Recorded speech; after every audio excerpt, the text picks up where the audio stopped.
You probably avoid training to failure to protect your joints and keep fatigue in check.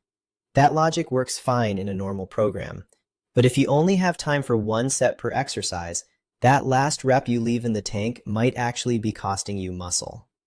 Welcome to 2-Minute Gym Papers. Today's paper comes from Medicine and Science in Sports and Exercise, published in 2025. The question: does training to failure produce better results than stopping 2 reps short? And does the answer change when you're only doing one set? Here's what the literature said going in.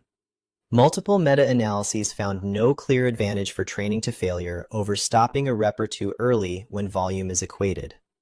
Rafalo and colleagues' 2023 meta-analysis found no significant hypertrophy benefit for failure, effect size 0.12.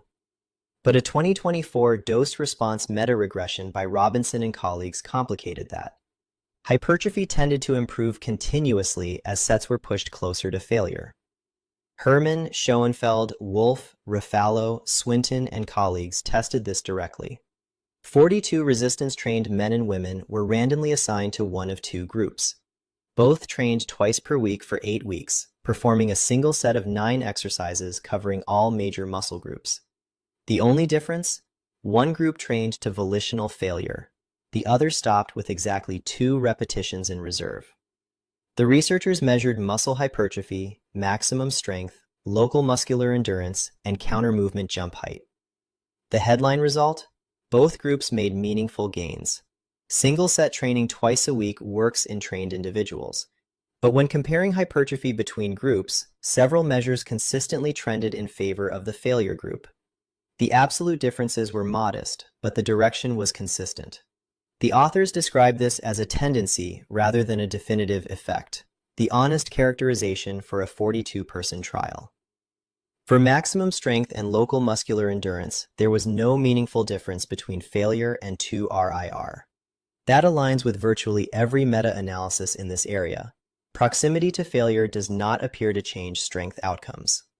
The counter-movement jump result favored the failure group, suggesting a possible power advantage, but there was no clear statistical support. Treat it as something to watch in future research. A few caveats. With 21 participants per group, statistical power was limited for detecting small effects. Participants could not be blinded to their condition, and 8 weeks captures early adaptations. Whether the hypertrophy trend holds longer term is unknown. The null strength result aligns with existing meta-analyses. The modest hypertrophy trend lines up with Robinson et al.'s 2024 meta-regression and with Gurgic and colleagues' 2021 finding of a small failure advantage in trained individuals, effect size 0.15. It contrasts with Rafalo et al.'s 2024 RCT, which found virtually identical quadriceps gains between conditions. The key distinction? That trial used multiple sets. This one used one. When there's only one set to make count, effort per set carries more weight. In practice, if you're running a single set program, take those sets to failure. The fatigue cost is low, it's still just one set, and the hypertrophy upside looks meaningful here.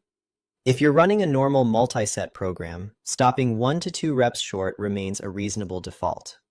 Full study link is in the description. If this was useful, subscribe for more research breakdowns.